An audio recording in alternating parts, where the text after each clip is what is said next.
Эске салсак 2023 жылдын 7 октябрында Оғанстан Республикасынын Герат шаарынын түндүк батыш тарабында очогунда күчү 6,3 балл болгон жер титирөө катталган. Оғанстандын табигый кырсыктар министрлигинин өкүлүнүн расмий маалыматына ылайык, жер титирөөдөн 2000ден ашуун адам каза болуп, 9240 адам жаракат алып, 1300дөн ашуун туракча жабыркаган. هیچ کاری بکنه دو طبق بوده 11 نفر دنی اکسا بیچاره دنی اکسا بیچاره 11 تا بوده.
Куткаруучулар Герат шаарынын коопсуз жатаканасында түнөп, 6 декабрь күнү Герат шаарынын өзгөчө кырдаалдар башкармалыгынын өкүлдөрү менен зилзаладан толук жабыркаган Файзабад шаарына жакын болгон Файзабад кыштагына келишти. 53 кожолук жана 230 жаран жашаган кыштакта 3 адам зилзаладан каза болуп, кыштак толугу менен жабыркаган. Жабыркагандарга Бириккен Улуттар уюму тарабынан 230 дана чатыр орнотулуп, жергиликтүү тургундар бүгүнкү күнгө чейин күн кечирүүдө.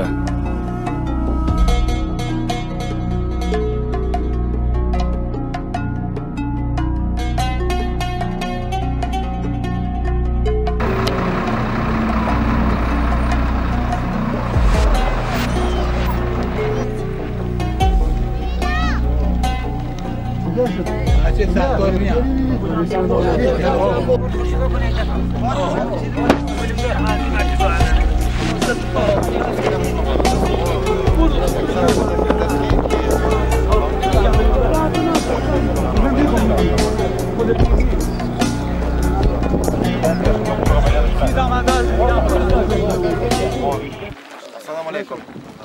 مردم برادر عزیز، مردم ولایت هرات، ما آمدیم از قرقستان، از نام مردم قرقستان. این معاون وزیر صاحب وزارت حوادث قرقستان آمد از قرقستان کمک‌های بشردوستانه برای مردم هرات که مشکل پیدا شد بعد زلزله. معاون وزیر صاحب وزارت حوادث طبیعی Qırgızstan. Урматтуу туугандар, ушул эки учурдан пайдаланып, сиздердин ушул эки каза болгон адамдарга терең кайгыруу менен көңүл айтам. Биздин Кыргыз мамлекеттин башчысы, урматтуу биздин президентибиз Садыр Нуркожоевичтин атынан. Assalamu alaikum برادر عزیزها. اولین بار ما از نام مردم قرقستان، از نام رئیس جمهور قرقستان جناب صدر نورغوجویچ جپارов سلام ما قبول کنید. سلام میگیم. و علیکم السلام. Ушул экил 2700 километрден биз атайын биздин улуу урматтуу президентибиз Садыр Нуркожоевичтин тапшырмасы менен ушул эки сиздерге гуманитардык жардам алып келип отурабыз. ما آمدیم از قرقستان 2000 کیلومتر از قرقستان تا غیرات ما را این کمک‌های بشردوستانه از قرقستان روان کرده رئیس جمهور قرقستان محترم صدر نورقجای جپارov.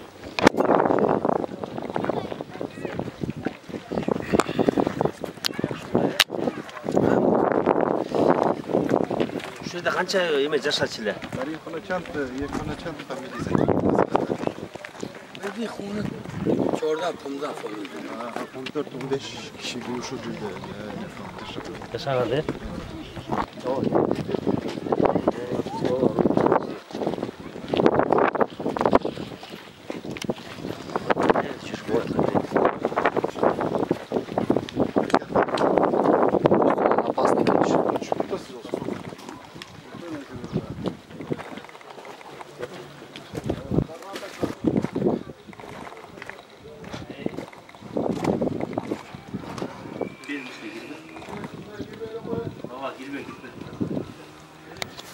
Şurada kaç adam yaşamadı? 14-15 kişi.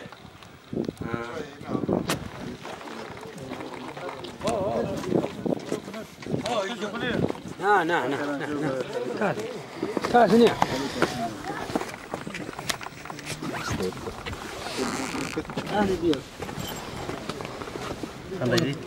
Hazır cıl öyle değil. Hazır Ki bu soğuk düştü emir soğuk da ya. bana zini zimiston çiz her koş. زمستون که ما بدون تبال تیر نکنیم پلاسار خریدیم دو پا کردیم که زمستون بیم پلاسار یک آتشی علو موبتی پلاسار Ha başka değil var. Başka yemek cıl kulağı üstü. Hazır 9 kişi. 9 simi ya. 9 kişi. Kişi.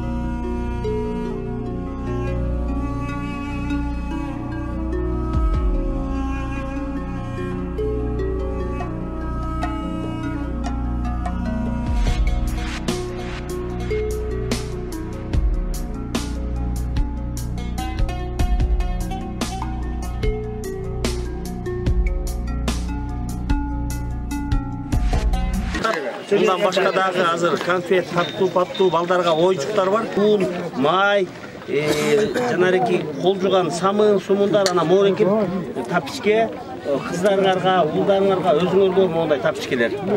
Ушундай кылып туруп өзүңөр калганын иреттеп бөлүп аласыздар. Ayağınızga, bu kızınızga. Ana un var, sakar var, kravat var, matras var, monday. Yok.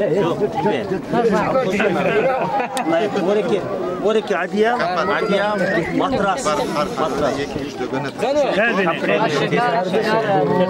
Şekerdi, ekonomik bölüm.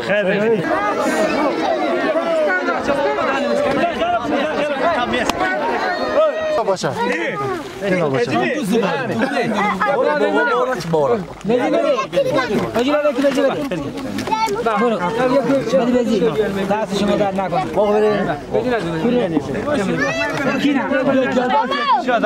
Tamam.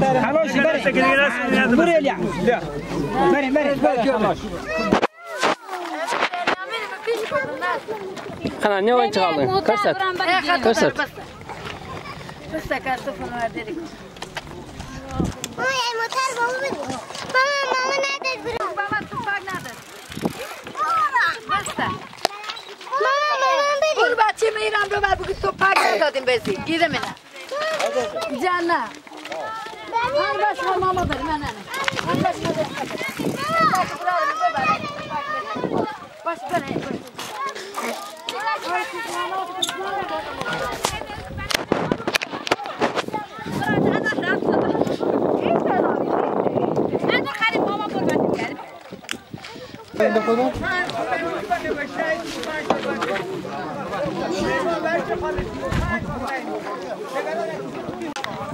Halo Edi. Hadi. Ben Koşma karon.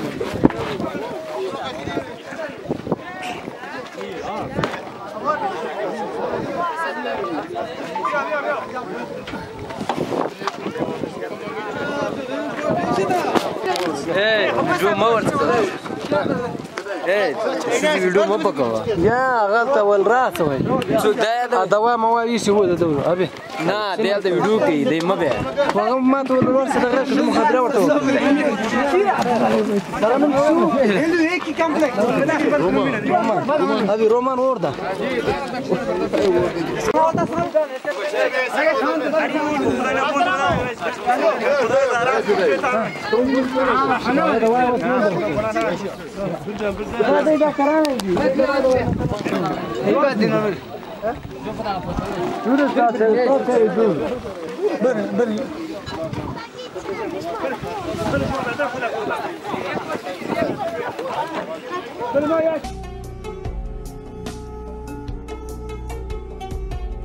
Кыргызстандык куткаруучулар оор шартта жашаган кыштактын жашоочуларына гуманитардык жардам менен кошо. Ал эми аялдарга жана балдарга эл аралык жаранды коргонуу уюму тарабынан бөлүнгөн кышкы кийим-кечелерди, оюнчуктарды, таттууларды, гигиеналык каражаттарды таратышты.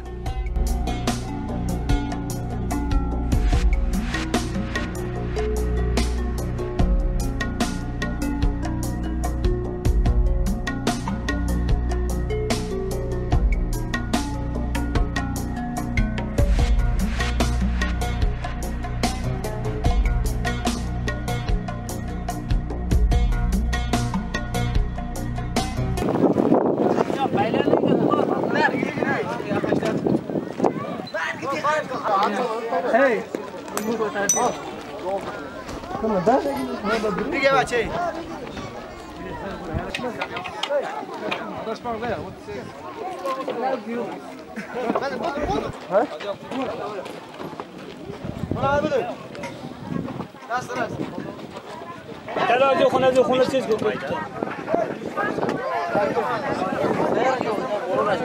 Zanzala با 5 بیجه رو 6 چایک آبین بود. با 8 بیجه سو به یاتوم شما اینجا شیشته بود که زندله شد این منطقه آبین بود. Ошол күнү таңкы саат 5:00-да коңшу айылда катуу жер титирөө болуп, 15-20 минуттан кийин биздин жерде да катуу жер титирөө болду. Биз үй бүлөбүздү сыртка чыгарганы аракет кылдык. Бирок катуу уктап калгандар да болду. Мен бүт үй жайымдан айрылып турам. Бүгүнкү күндө биз аябай жардамга муктаж кезибиз. Бүгүн алган жардам Файзабад кыштагын элине убактылуу жашап турганы жетет. با پنجشنبه چایک زنزله شد.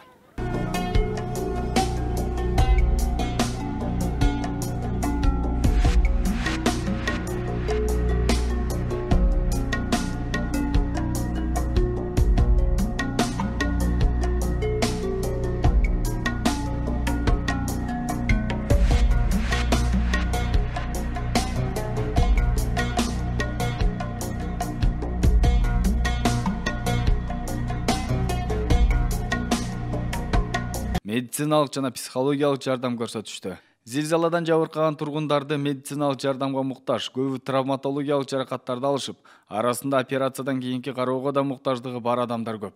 Ал эми улуу муундар стресс абалда болгонуна байланыштуу. Кан басымдары жогорулап, атайын медициналык каражаттар менен дарылануусу зарыл экендигин куткаруучу топту коштоп келген ОКМдин медицина кызматынын улуг офицери Руслан Баса белгилеп кетти. Bu mide yanması, göğüs ağrısı. Mide, taklifi mide. Yemek yiyor, uykusu da normal değil mi? Uyku düzeninde de bir sorun yok. Tuki vaktinan mi khori? Vaktinan mi khori? Diga taklif maklif ne dari? Yok abi. Ошол күнү жер титирөөдөн сол жак ийним катуу жаракат алып, бүгүнкү күнгө чейин ооруп келет. Аны менен кошо колумда жаракат алып келген. Кыргызстандан келген доктурлар медициналык жардам көрсөтүп керектүү дарыларды берди. Bunu pansuman yaptık gördün değil mi? Ama buradaki bir herhangi kemik kırığı var mı, başka var mı? Çok bilemeyiz. Çünkü bu depremde ezildi. Onun için şimdi bu ilaçlar veriyorum. Bu normal işte kafası ağrısı, baş ağrısı olursa onun için. Onun dışında mediciналык жактан караганда биз ошол жерден жер титирөө учурунда үйүнөн качып жетишип чыга албай калгандар болотпу же башка үстүнө бир нерсе түшүп кеткендерби, ошол сыяктуу көп жери эзилип баягындай жаракат алгандар бар экен. Оор жаракат алгандар да бар. Ал кээ бирлери ооруканада жаткандыктан бул жакта кайра после операциядан кийинки акыбалын ушул жерде караганга аракет кылдык баарына. Мүмкүн болушунча мындан кийинки кароолорун улантуу үчүн дагы аларга жетиштүү каражаттарды таштадык улантыш үчүн. Ооругандардын көпчүлүгү бүгүн кабыл алганда көбүндө тамак оорулары, бул жерде өтө шамалдын катуу болгондугуна байланыштуу тамак ооругандар, баш оорулары жалпы бар экен. Алардын колдон келишинче диагнозун коюп дарылаганга аракет кылдык. Андан сырткары медициналык жагынан ооругандар өтө көп. Колдон келишинче аракет кылдык. Канча оорууну кабыл алганга жетиштиңиз? Бүгүн оорулардын ичинен ошол бир 5-6 караганга жетиштик. Андан сырткары жөнөкөй баягындай симптомдоруна карап баш оорулары, ич оорулары же бул жердегилердин көпчүлүгүнүн өздөрүнүн баягы ич оорулары көп болот экен. Биздеги баягы медицина тилинде айтканда гастрит деген оорулардын көпчүлүгүндө атайы диагнозун алгандар да бар экен. Ошолордун көпчүлүгүнө жетиштүү убакта дарыларды таркатып бергенге аракет кылдык.